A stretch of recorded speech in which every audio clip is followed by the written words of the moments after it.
নতুন ওয়ালে ছিদ্র করে এসি লাগাইতে যে কি পরিমাণ কষ্ট শুধুমাত্র একজন এসি টেকনিশিয়ানই জানে। তারপরও কাজে ফাঁকি দেওয়ার চেষ্টা করি না, কোরবিট দিয়ে ওয়াল ছিদ্র করি যাতে করে কাস্টমার খুশি হয়। আজকে যে এসিটা আমি সেটিং করতে এসেছি এটা হচ্ছে আমি নিজে চয়েস করে দিয়েছি কাস্টমারকে। কাস্টমার আমাকে বলছিল ভাই কোন এসিটা নিলে সব থেকে ভালো হবে। কাস্টমারকে আমি বলেছিলাম গ্রি ব্র্যান্ডের কসমো সিরিজের 1.5 টন এসিটা আপনি নেন। তো কাস্টমার সাথে সাথে কসমো সিরিজের ইনভার্টার এই 1.5 টন এসিটা কিনে ফেলেছে। এসিটা কেনার পরে সম্মানিত কাস্টমার চাচ্ছিলেন আমি নিজে গিয়ে যেন এসিটা সেটিং করে দিই। আমি এই এসিটা একদম আমার মতো করে সেটিং করব। প্রথমে আমি কয়েকটা ছিদ্র করে নিয়েছি বেস প্লেট আটার জন্য। তারপরে বেস প্লেটটা বসিয়ে মোটা মোটা স্ক্রু দিয়ে ম্যাশিং দিয়ে সেই স্ক্রুগুলো টাইট করে দিচ্ছি। আমি আগে থেকে ভেন্টিলেটরটা ক্যালেন্ডার দিয়ে বন্ধ করে দিয়েছি, তার উপরে বেস প্লেট বসাচ্ছি যাতে করে বাইরে ধুলোবালি এসির পিছন সাইডে জমা হতে না পারে। বেস প্লেট লাগানোর পরে সেই বেস প্লেটটা আমি ওয়াটার লেভেল দিয়ে চেক করছি ব্যাক আছে কিনা, কারণ এই বেস প্লেটটা আমাদের 100% সোজা করে লাগাইতে হবে। তো আমাদের বেস প্লেটটা একদম সোজা আছে। তারপর আমরা কপার পাইপ বের করার জন্য আমরা মার্ক করে নিচ্ছি। মার্ক করা স্থান দিয়ে আমরা কোরবিট দিয়ে সুন্দর করে গোল করে ছিদ্র করব যাতে করে বিল্ডিং এর কোনো ক্ষতি না হয়। কাজের এই ভিডিও করার সময় সম্মানিত কাস্টমার স্যার চোখে পড়ে যে আমাদের ভিডিও কালো আসছিল, এই জন্য সম্মানিত স্যার আমাদের লাইটের ব্যবস্থা করে দিয়েছে।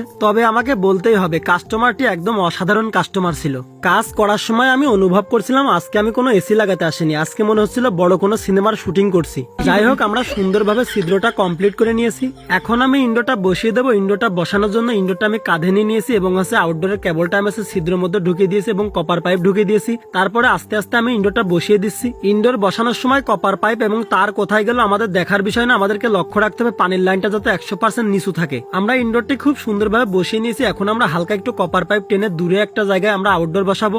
যেহেতু এখানে বারান্দা, এখানে এখনো বারান্দার কাজ শেষ হয়নি, আমরা চাচ্ছি বারান্দার বাইরে যে আমরা আউটডোর মেশিনটা বসাবো। খুব যত্ন সহকারে ইনডোরের সাথে আমরা কপার পাইপ জয়েন করে নিয়েছি এবং সেই পাইপটা পানির লাইন সহ আমরা র্যাপিং টেপ পেঁচিয়ে নিচ্ছি। র্যাপিং টেপ পেঁচানোর পরে ঝুলন্ত ওয়ালে আমরা কোনার সাইডে হালকা একটু ভেঙে নিচ্ছি, কারণ এখান দিয়ে আমাদের কপার পাইপ বের করতে হবে। আমরা কোনা ভেঙে কপার পাইপ বের করছি কারণ ভবিষ্যতে কখনো যদি এখানে গ্রিলের কাজ করা হয় যাতে করে আমাদের কপার পাইপ খোলা না লাগে। কপার পাইপ ওই কোনা দিয়ে বের করার পরে সেই কপার পাইপে আমরা কয়েকটা ক্ল্যাম লাগিয়ে দিচ্ছি যাতে করে কপার পাইপটা নড়াচড়া না করে। পাইপ টানার পরে যেখানে এখন আমরা আউটডোর লাগাবো সেই জায়গাটা বেশ রিক্সের জায়গা, এই জন্য সেফটি বেল্ট পরে নিয়েছি যাতে করে পড়ে গেলেও ঝুলে থাকি। নিচে নামার পরে আমরা অ্যাঙ্গেল লাগানোর জন্য কয়েকটা ছিদ্র করে নিয়েছি। ছিদ্র করতে বেশ কষ্ট হচ্ছে কারণ ছিদ্র করতে যতটুকু শক্তি দরকার সেই শক্তিটুকু আমি দিতে পারছি না। ছিদ্র করা হয়ে গেলে সেই ছিদ্রের ভিতরে আমরা ভালো মানের রয়্যাল বোল্ট ঢুকিয়ে দিচ্ছি। এই রয়্যাল বোল্ট গুলো খুবই গুরুত্বপূর্ণ জিনিস। এই রয়্যাল বোল্ট দুর্বল হলে তখন আপনার অ্যাঙ্গেল উপড়িয়ে যাওয়ার একটা সম্ভাবনা থেকে যাবে। আমরা দুই পাশে ছিদ্র করে নিয়েছি এবং সেই দুই পাশের ভিতরে রয়্যাল বোল্ট ঢুকে সেই অ্যাঙ্গেল রয়্যাল বোল্টের ভিতরে ঢুকে সেই নাটগুলো আমরা মেশিং দিয়ে টাইট করে দিচ্ছি।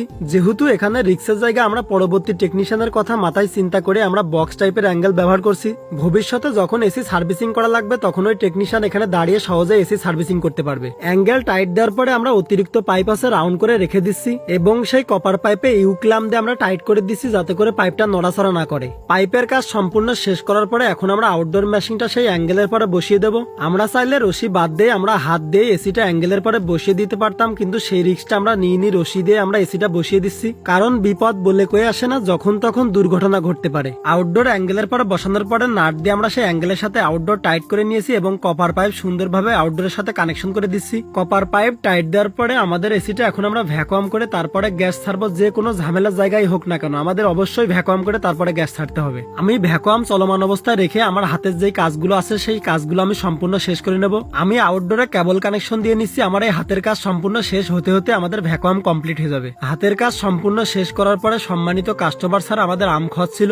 আমটাম খাওয়ার পরে দীর্ঘ সময় ভ্যাকুয়াম করার পরে আমাদের ভ্যাকুয়াম কমপ্লিট হয়ে যায়। তারপরে গ্যাস ছাড়তে গিয়ে দেখি ব্যাগে এলেঙ্কি নাই। আমাদের কপাল খুবই ভালো ছিল, সম্মানিত কাস্টমার স্যারের বাসায় আছে এলেঙ্কি ছিল, না থাকলে আমাদের কপালে দুঃখ ছিল। কারণ যেখানে এসিটা লাগাচ্ছিলাম সেটা হচ্ছে গ্রামে, গ্রাম থেকে শহরের দূরত্ব অনেক কিলোমিটার। তারপরেও আলহামদুলিল্লাহ আমরা কোনো ঝামেলা ছাড়াই কাজটা সম্পূর্ণ শেষ করে ফেলেছি। আমি যথেষ্ট পরিমাণ চেষ্টা করেছি কাজটা সুন্দরভাবে করে দেওয়ার জন্য। আপনাদের কাছে কাজটা কেমন লেগেছে আমি সঠিক জানি না। আমি কপার পাইপটা সুন্দরভাবে টেনে দিয়েছি এবং পানির লাইনটা আমি একদম নিচে পর্যন্ত দিতে পারিনি, কারণ আমাদের কাছে পানির লাইন নাই। কাস্টমারকে আমরা বলেছি আপনি আছে বাজার থেকে পানির লাইন কিনে একদম নিচে পর্যন্ত নামিয়ে নেবেন। তারপরে আমরা এসিটা অন করেছি। আলহামদুলিল্লাহ এসি থেকে খুব ভালো ঠান্ডা আসছে। এসিটা যেহেতু একটু গ্রামের ভিতরে বারবার আসা সম্ভব না, এই জন্য আমি সম্পূর্ণ টেস্ট করে যাব। আমি ইনডোরে পানি ঢালছি যে পানি আমাদের বাধাগ্রস্ত হচ্ছে কিনা। এখন থেকে আমি দূরে কোথাও কাজে গেলে আমি এইভাবে পানি ঢেলে পানির লাইনটা চেক করে দেবো, কারণ আমার ভয় হয়ে গেছে। কুষ্টায় আমি একটা নতুন হায়ার এসি লাগাইছিলাম, লাগিয়ে আসার পরেই কাস্টমার আমাদের কমপ্লেন দেয় রুমের ভিতরে পানি পড়ছে। তারপরে আমি ওই কাজটা সমাধান করে নিই কুষ্টিয়ার একজন হায়ারের টেকনিশিয়ান দিয়ে। ওই টেকনিশিয়ানের ব্যাপারে আর ভিডিওতে কিছু বললাম না। যাই হোক ভিডিওটি এই পর্যন্তই, দেখা হবে পরবর্তী কোনো ভিডিওতে। সকলে ভালো থাকবেন। সুস্থ থাকবেন। আসসালামু আলাইকুম।